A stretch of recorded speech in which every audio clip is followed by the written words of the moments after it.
Olá, tudo bem com você? Eu espero que você esteja muito bem. Eu sou o João Cláudio Rufino, professor na Faculdade de Teologia e idealizador do Bíblia Play, uma escola de estudos bíblicos online. Seja muito bem-vindo a este canal que tem como objetivo apresentar de maneira profunda o texto bíblico para você que está em busca de informação bíblica, contexto cultural, histórico, línguas originais. Então você está no lugar certo. E o texto que nós vamos estudar no dia de hoje é tirado de Lucas, lá no capítulo 6, versículos 20 a 26. Trata-se do texto no qual Jesus faz um discurso e ele expõe as bem-aventuranças e as condenações, mediante a utilização da interjeição ai. Exatamente. É um texto maravilhoso, cheio de ensinamentos realmente importantes a respeito da vida cristã. E antes de nós estudarmos com detalhes essa perícope espetacular, eu quero pedir para você, curta, compartilhe, comente aqui embaixo, fala para mim sobre como esse texto, esse estudo está ressoando na tua vida. Beleza? Então vamos lá, deixa aqui o seu comentário. E uma outra coisa especialíssima é o seguinte: se você ainda não é inscrito aqui no canal, se inscreva e ative o sininho para receber as notificações todas as vezes que vídeos novos saírem. Por último, e a coisa mais importante de aviso nesse momento, nós teremos uma maratona espetacular no final desse mês de setembro, no qual nós teremos um grande evento de viagem. Exatamente, uma viagem virtual, uma peregrinação virtual pelos locais da Bíblia na terra de Israel. Você é meu convidado especial. Você quer participar? Quer saber dia? Quer saber das maiores informações? Aqui embaixo na descrição do vídeo tem um link. Vai lá agora, clica, faz tua inscrição, é totalmente gratuito e eu te espero lá, beleza? Então faz a tua inscrição e volta aqui para o vídeo para você continuar. Vamos lá? Vamos então à leitura do nosso texto. Jesus, levantando os olhos para os seus discípulos, disse: Bem-aventurados vós, os pobres, porque vosso é o reino de Deus. Bem-aventurados vós, que agora tendes fome, porque sereis saciados. Bem-aventurados vós que agora chorais, porque havereis de rir. Bem-aventurados sereis quando os homens vos odiarem, vos expulsarem, vos insultarem e amaldiçoarem o vosso nome por causa do Filho do Homem. Alegrai-vos neste dia e exultai, pois será grande a vossa recompensa no céu, porque era assim que os antepassados deles tratavam os profetas. Mas, ai de vós, ricos, porque já tendes vossa consolação. Ai de vós, que agora tendes fartura, porque passareis fome. Ai de vós, que agora rides, porque tereis luto e lágrimas. Ai de vós, quando todos vos elogiam. Era assim que os antepassados deles tratavam os falsos profetas. Bom, pessoal, o capítulo 6 de Lucas encerra justamente com o Sermão da Planície.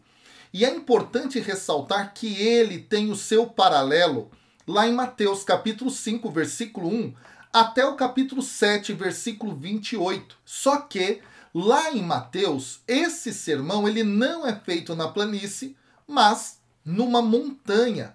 Agora, como explicar isso? Uma das maneiras é a clássica teoria das duas fontes. Do modo geral, a gente pode dizer que ela pode ser entendida assim: Marcos serviu de base para Mateus e para Lucas. Mateus e Lucas não se conheceram do ponto de vista dos seus textos. E desse modo, todas as vezes que eles copiam Marcos, não há contradição ou discrepância muito grande entre eles. Agora, quando eles não copiam Marcos, eles apresentam discordâncias. Um exemplo que a gente pode trazer são os relatos da infância. Relatos esses que não estão em Marcos. O ministério de Jesus, por exemplo, ele se inicia dentro do Evangelho de Marcos depois do batismo de Jesus. E a narrativa tem o seu início ali. O anúncio, então, indo para os textos de infância, que estão presentes somente em Lucas e Mateus, o anúncio do anjo, por exemplo, sobre o nascimento de Jesus, se dá a Maria lá em Lucas. Se você olhar em Mateus, se dá a José e em sonho. Então há aqui essa pequena diferença. Porém, há que se dizer que existem textos que são, por outro lado, comuns entre Mateus e Lucas e que não estão em Marcos. Isso explicaria a existência, então, de uma segunda fonte. Por isso, teoria das duas fontes, que é a fonte Q, assim chamada nas pesquisas acadêmicas. E essa fonte seria composta, sobretudo, por ditos de Jesus, palavras do Mestre. Alguns autores vão afirmar justamente que ela era escrita, outros autores que ela era apenas oral e circulava na comunidade primitiva. O fato é que no texto de hoje nós encontramos palavras de Jesus que Lucas situou ao seu modo num discurso na planície. Possivelmente, então, as bem-aventuranças são parte dessa tal fonte que, já que elas não existem em Marcos. Tendo dito isso, nós vamos então à análise do versículo 20, no qual aparece que Jesus, levantando os olhos para os seus discípulos, ele faz o sermão. E aqui a introdução desse sermão em Lucas, ela é redigida de uma maneira diferente daquele sermão da montanha que aparece em Mateus capítulo 5, a partir do versículo 1. Aqui o texto fala que Jesus levantou os olhos. E é muito interessante porque ele levanta os olhos, vê os seus discípulos, enquanto na montanha lá em Mateus, ele vê as multidões. Opa, discípulo, multidão? Bom, vamos entender isso melhor aqui. A expressão de Lucas na língua grega é justamente a seguinte, pairó tus oftalmos. E aqui, pessoal, essa expressão indica tomar nota de alguém ou algo. E sugere, nesse sentido, que o que se segue é especialmente destinado aos discípulos e surge de uma consideração das suas necessidades. Embora os discípulos sejam o público principal, as multidões também estão presentes, como nós veremos mais à frente, no capítulo 6, versículo 17, capítulo 7, versículo 1, e no capítulo 6, versículos 24 a 26, pode ser considerado como especialmente dirigido a eles. Esse dado é interessante. Da mesma forma, inclusive, lá no Sermão da Montanha de Mateus, no capítulo 5, versículo 1 e no capítulo 7, versículo 28, os discípulos e as multidões são considerados como presentes naquele momento. O gesto pode aqui, de levantar os olhos, indicar que Jesus é considerado como estando de pé. Lá no capítulo 6, versículo 17, de pé como um profeta. Mas não há razão para que ele não deva então ter se sentado como ele fez lá em Mateus capítulo 5, versículo 1, para ministrar esse ensino. E aí o texto fala que ele disse. E esse verbo dizer aqui, pessoal, ele está no imperfeito. O imperfeito elegen em grego. Disse. E ele é apropriado justamente no início de um discurso longo. Isso é o que agora nós vamos ver em seguida, um discurso bastante longo de Jesus. E Jesus diz então, bem-aventurados vós. O termo bem-aventurado aqui é makarios em grego. E ele pode significar também feliz. Só que a palavra feliz perde um pouco a ressonância da tradição bíblica. Então, como a Bíblia entende essa palavra bem-aventurado, makarios aqui? Ela a usa justamente para denotar a condição de existência justa diante de Deus. Exatamente. No Antigo Testamento grego, na versão da Septuaginta ou tradução da 70, ela vai aparecer, por exemplo, em Salmo 1, versículo 1, Salmo 2, versículo 12, Salmo 83, versículo 4, Salmo 93, versículo 12. É assim que Jesus a utiliza em suas bem-aventuranças aqui em Lucas capítulo 6, versículo 20 e 22. A palavra Macarios, ela é usada para introduzir todas as 4 bem-aventuranças. E no grego, pessoal, ela é usada para expressar o estado feliz e tranquilo, inclusive fora da Bíblia, dos deuses. E mais geralmente a felicidade dos ricos que estão livres de suas preocupações. Olha que dado interessante. Isso significa que aqui há uma inversão. Jesus vai usar isso para designar os pobres, os perseguidos, como a gente vai ver mais à frente. E na Bíblia grega do Antigo Testamento, a Septuaginta, essa palavra geralmente traduz o termo hebraico ashrei. Ashrei é o termo que vai ser traduzido para Macarios. E aqui o construto plural de asher, que significa sorte, felicidade, e é encontrado na forma, por exemplo, a felicidade de alguém. Tá? É muito presente esse tipo de fórmula dentro do texto hebraico.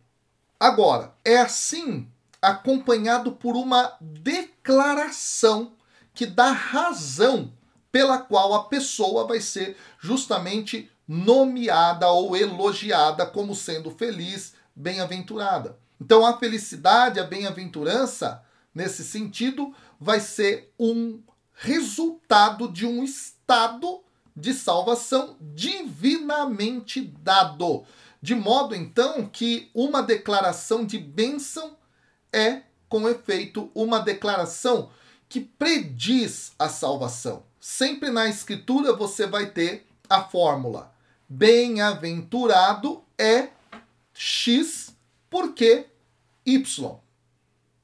Tá? E, portanto, então, a ideia básica dessa expressão consiste na alegria religiosa da pessoa que participa da salvação. E aí o texto, então, traz os primeiros bem-aventurados, os pobres, e aí vem, então, porque vosso é o reino de Deus. As pessoas declaradas por Jesus aqui como afortunadas são, em grego, hoi ptoroi, que são os pobres.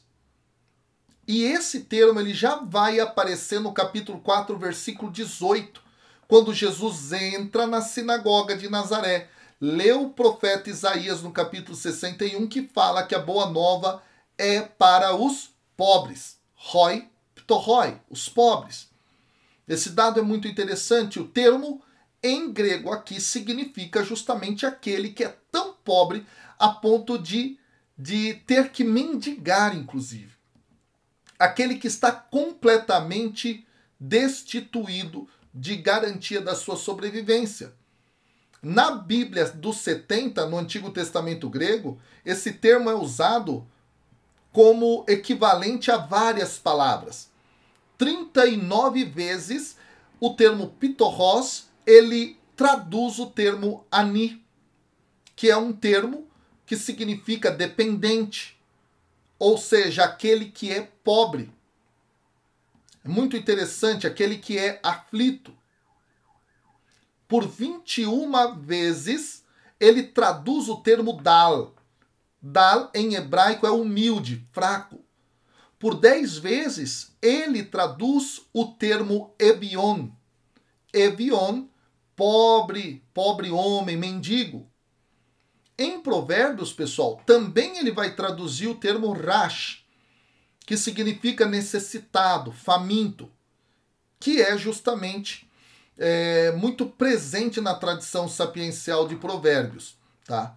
Agora, o antônimo aqui, e aqui que vem o grande detalhe, o antônimo desse termo, pessoal, não é o ashir, que é o rico, mas é rachá, que é o violento.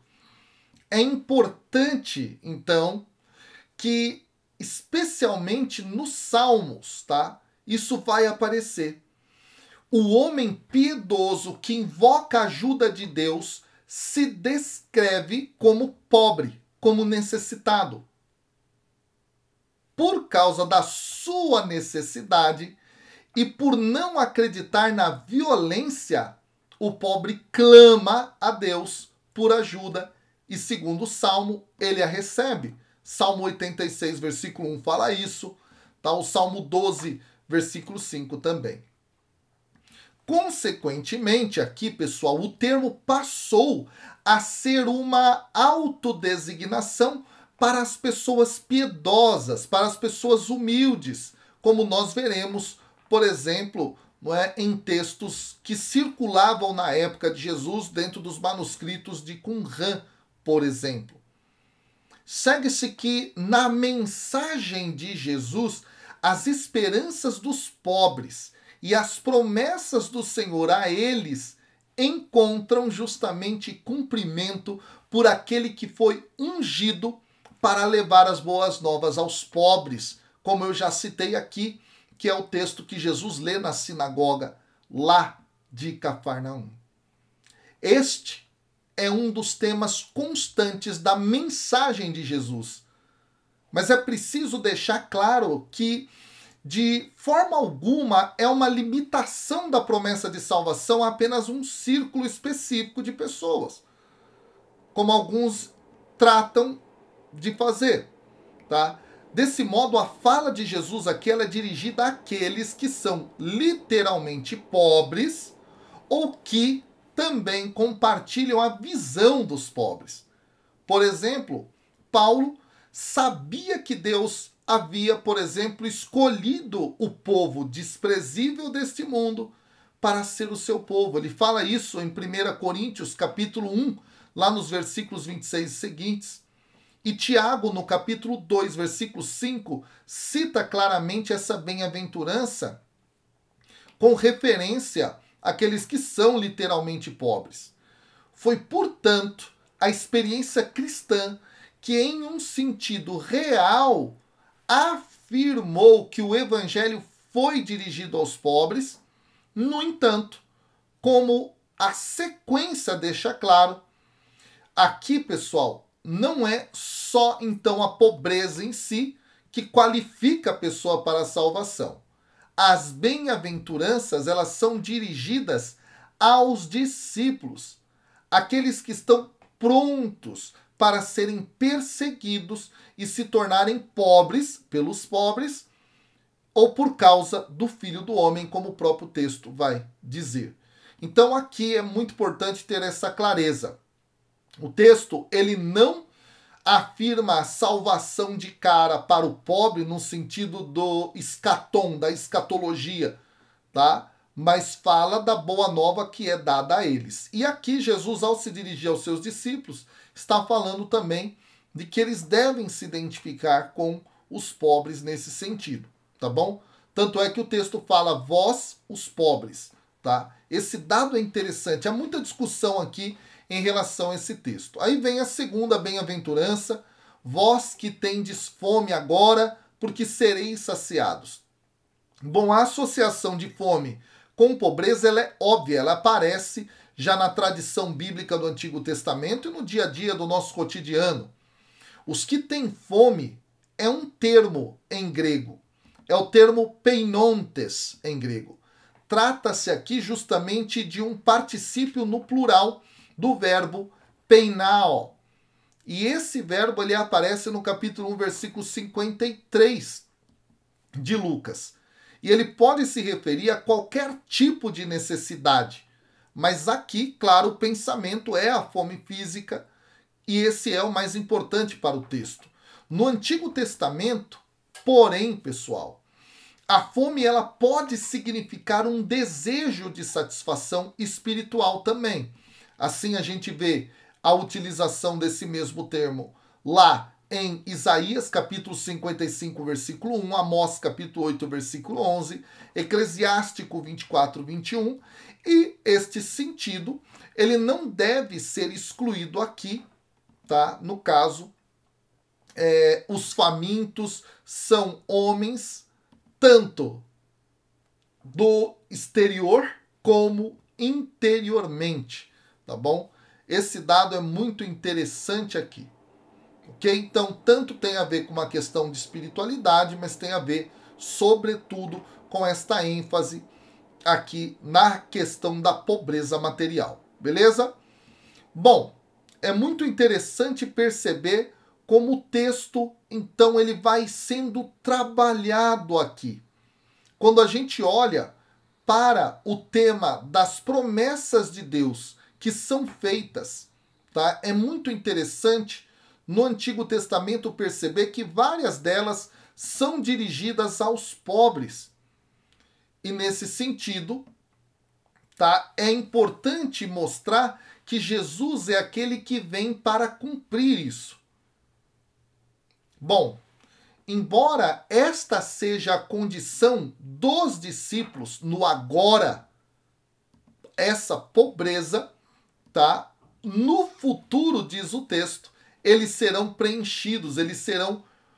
preenchidos com o que eles precisam. E aí, quando a gente olha no texto grego, o verbo que aparece aqui para ser saciado ou preenchido é kortazo. E esse verbo, ele designa alimentar-se também. Fartar-se de alguma forma, tá? Ele expressa a ideia de uma satisfação. Ele vai aparecer no Antigo Testamento grego lá em Salmo, capítulo 17, versículo 15. E a forma passiva dele aqui pode indicar o pensamento de que Deus alimentará os famintos. A referência, pessoal, subjacente é provavelmente aqui ao banquete messiânico, que é a imagem do reino de Deus em termos de uma grande festa no qual os homens podem ter comunhão com Deus e se sentam à mesa com ele. Então parece que essa ideia está sendo evocada, ok? Bom, a imagem encontra expressão concreta justamente na parábola de Lázaro, faminto, pobre na terra, mas ele é sentado. Ele se coloca sentado no seio de Abraão à mesa de Deus. E isso é algo próprio de Lucas, lá no capítulo 16, versículos 20 a 22. Vem a próxima bem-aventurança, então. Bem-aventurados vós que agora chorais, e o texto fala, porque vocês haverão de rir. Trata-se da terceira bem-aventurança e é uma promessa àqueles que estão chorando. O verbo chorar aqui em grego é klaio. E frequentemente, pessoal, ele aparece em Lucas e expressa luto, tristeza de todos os tipos. Nenhuma restrição de significado aqui deve, portanto, ser procurada. Mateus não qualifica o verbo também, assim como Lucas não faz, tá bom? Mateus tem o verbo pentheo, que é frequentemente usado em paralelo com klaio. Tá? Isso vai aparecer em vários textos do Novo Testamento.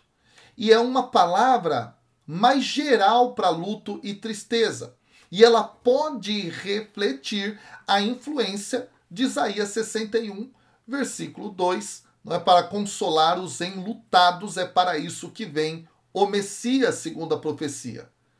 Mas embora, pessoal, os termos usados eles sejam gerais, talvez nós devêssemos ver o pensamento de tristeza com um mundo como ele é, e possivelmente até mesmo de penitência pelo pecado aqui.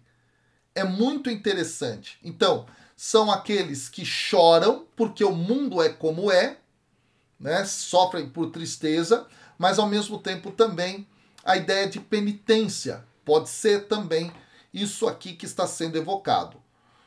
Os que choram agora, eles rirão de alegria quando a causa da tristeza for removida.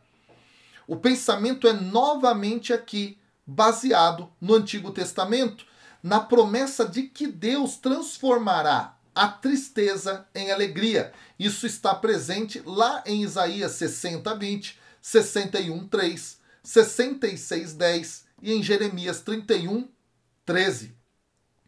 É muito interessante isso. Isso é refletido em Salmos e etc, tá bom? É retomada, inclusive, essa mesma dinâmica no livro do Apocalipse. No capítulo 7, versículo 17, no 21:4, Jesus fala aqui, porque havereis de rir. E rir em grego é o verbo gelao. Gelao.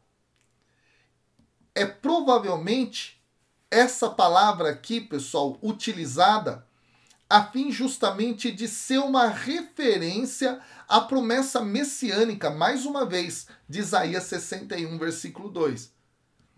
Aí vem então a próxima bem-aventurança. Bem-aventurados sereis quando os homens vos odiarem, vos expulsarem, vos insultarem e amaldiçoarem. E o texto diz, o vosso nome. Aqui aparecem, pessoal, 4 termos para a experiência de rejeição. Odiarem, expulsarem, insultarem e amaldiçoarem. Zacarias ele descreveu a visitação de Deus como uma salvação das mãos daqueles que nos odeiam. Isso no capítulo 1 de Lucas, versículo 71. Mas Jesus promete, isso é interessante de perceber, no capítulo 21, versículo 17, que os seus seguidores, eles seriam odiados por todos por causa do meu nome. O termo aforizo, colocar de lado ou expulsar, ele é usado apenas aqui no Evangelho, mas ele aparece de forma neutra lá em Atos dos Apóstolos, capítulo 13, versículo 2, e também no capítulo 19, versículo 9. Aqui ele tem o sentido de estar segregado. E na linguagem contemporânea, isso é o mesmo que dizer que alguém é marginalizado. O penúltimo termo, que é insultarem, no grego é oneidizo. E ele significa uma reprovação verbal, que já aparece no capítulo 1, versículo 25 de Lucas, mas também em 1 Pedro 4:14, Hebreus 13:13. Textos, aliás, que falam de situação de perseguição. Bom, há que se dizer que há um movimento de progressão dos verbos aqui. Os 4 verbos, portanto, eles se movem da atitude, que é o ódio, para a ação, que é separar e expulsar, para o discurso, que é insultar e amaldiçoar. E aí o texto fala, por causa do Filho do Homem. Bom, o paralelo em Mateus 5:11 tem a expressão por minha causa.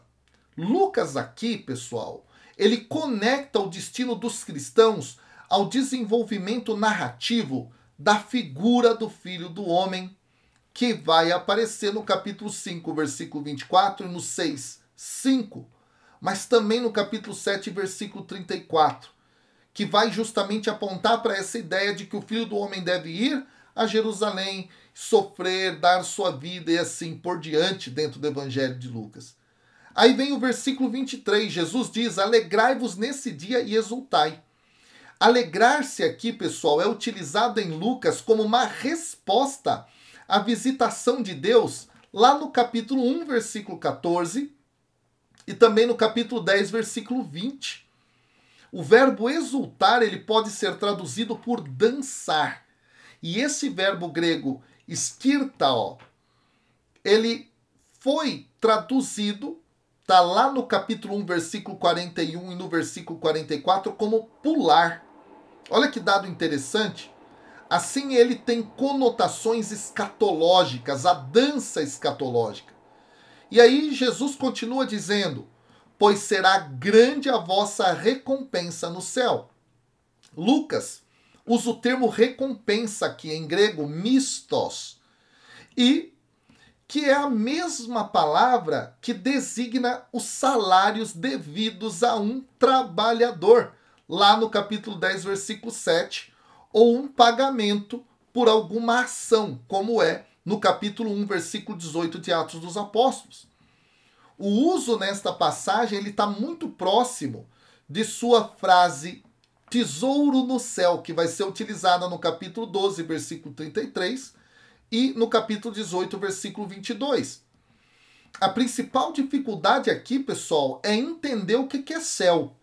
Talvez seja uma perífrase para Deus, no caso, de modo então que Lucas significa que Deus vai recompensar você, pode ser isso, ou pode também se referir à inscrição do nome no livro da vida, no livro celestial, como está no capítulo 10, versículo 20. Bom, não é possível inferir automaticamente aqui, de nenhuma destas opções, o que céu significa, tá bom? Se é um lugar, se é algum local de recompensa, enfim, tá bom?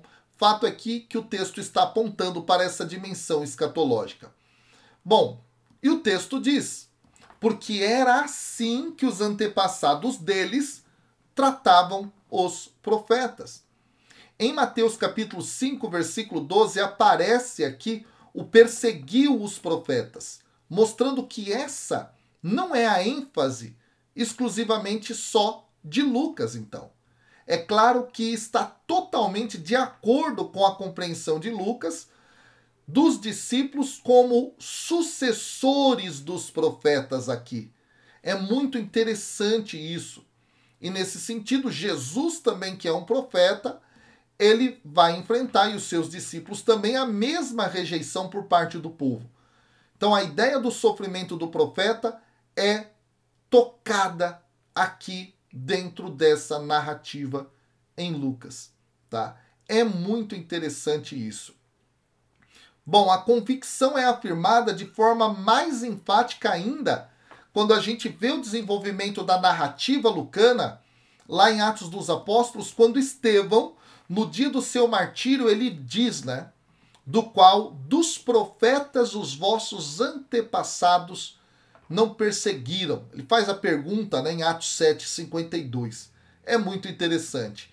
E aí então o texto traz a seção dos ai. E é interessante notar que somente Lucas tem essas 4 desgraças que vão corresponder às 4 bem-aventuranças, precisamente na mesma forma e praticamente no mesmo conteúdo. Então, o termo ai, ele vai ser utilizado aqui e ele é especialmente associado aos profetas dentro da tradução grega no Antigo Testamento. E é quase que um palavrão para desfavor ou calamidade, para uma série de desgraças semelhantes a essas que vão justamente aparecer no Antigo Testamento. Aí o texto fala, ai de vós os ricos. Bom, os ricos, pessoal, eles desempenham um papel temático dentro desse evangelho como opostos, de algum modo, aos pobres aqui. E o termo denota bem-estar econômico, segurança, e isso conota pertencimento e poder dentro do povo e na narrativa, inclusive, trata-se de um senso de arrogância aqui, que não requer a visitação de Deus, como já é dito lá em Lucas capítulo 1, versículo 53. Essa temática dos ricos em Lucas é muito forte. E o texto fala, por quê? Porque ele já tem a consolação. E o termo consolação aqui em grego é paráclesis. E ele tem o sentido de uma ajuda, de um apoio. E o consolo dos ricos nesse sentido vai ser a sua riqueza. Há aqui então um contraste com a consolação que os pobres vão receber, que é o reino de Deus.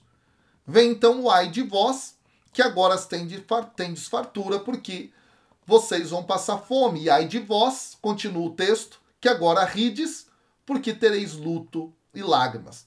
Essas duas desgraças aqui intermediárias, esses dois ais, eles invertem exatamente as duas bem-aventuranças intermediárias. Uma condição presente vai ser revertida por Deus no futuro. A única adição aqui ocorre com o termo lamentar ou ter luto, que também é usado dentro do Antigo Testamento grego para resposta ao desastre. Isso em vários profetas, Oséias, Amós, Isaías, Jeremias e assim por diante. Bom, uma passagem do Novo Testamento notavelmente, pessoal, semelhante é Tiago, capítulo 4, versículo 9, que fala justamente que o seu riso, gelos, aqui, se transformará em luto, pentos. E aí nós temos, então, a última palavra que Jesus vai trazer, ai de vós, que recebem elogios. Era assim que os antepassados deles tratavam os falsos profetas. Lucas, ele não usa aqui em contraste com Mateus capítulo 7, versículo 15, o termo pseudoprofetas aqui, fazendo referência aos desordeiros contemporâneos da igreja. Ele, na realidade, está falando aqui de figuras do passado, usando a tradição bíblica do falso profeta, mas que era popular por conta justamente de que eles falavam o que as pessoas desejavam ouvir. Então aqui ele retoma essa tradição e fala justamente que esses falsos profetas amaciavam o povo. Bom, como conclusão, pessoal, a gente pode dizer o seguinte: é um texto complexo, tá? Que traz categorias bastante complexas. É um sermão que expõe um contraste aqui entre dois tipos de pessoas, ou dois tipos gerais de caráter. O primeiro grupo são aqueles que, por toda a aparência externa, são dignos de pena, mas aos olhos de Jesus são abençoados ou felizes ou bem-aventurados por causa do que a eles é prometido. Como eu falei muito das promessas relacionadas aos pobres. A descrição deles aqui como sendo perseguidos por causa do Filho do Homem mostra que o pensamento não é simplesmente daqueles que são literalmente pobres e necessitados, nem de todos os pobres, mas daqueles que são discípulos de Jesus e, portanto, ocupam uma posição lamentável aos olhos do mundo. A sua necessidade presente aqui, ela será atendida pela provisão de Deus no futuro. O efeito das bem-aventuranças é, portanto, aqui, tanto confortar os homens que sofrem por serem discípulos, quanto convidar os homens a se tornarem discípulos e descobrirem que as suas necessidades elas são supridas da parte de Deus. Já o segundo grupo consiste daqueles que estão materialmente bem de vida, desfrutam dos favores desse mundo. A expressão de tristeza de Jesus por sua condição aqui não é dirigida contra a prosperidade em si, mas contra aqueles que desfrutam de tal prosperidade que estão satisfeitos com ela e não olham além da satisfação dos seus próprios desejos e dos bens materiais. Em geral, pessoal, aqui, entretanto, os seguidores de Jesus como pessoas piedosas, descritas nos Salmos e na literatura sapiencial, são literalmente pobres e oprimidos, enquanto muitos daqueles que rejeitam o evangelho desfrutam de abundância material, eles são entendidos como soberbos. As riquezas, elas podem manter os homens fora do reino de Deus, e os discípulos eles devem estar preparados para a pobreza, segundo os padrões do mundo, quando eles são colocados na obra, na missão. Esse ponto é muito importante.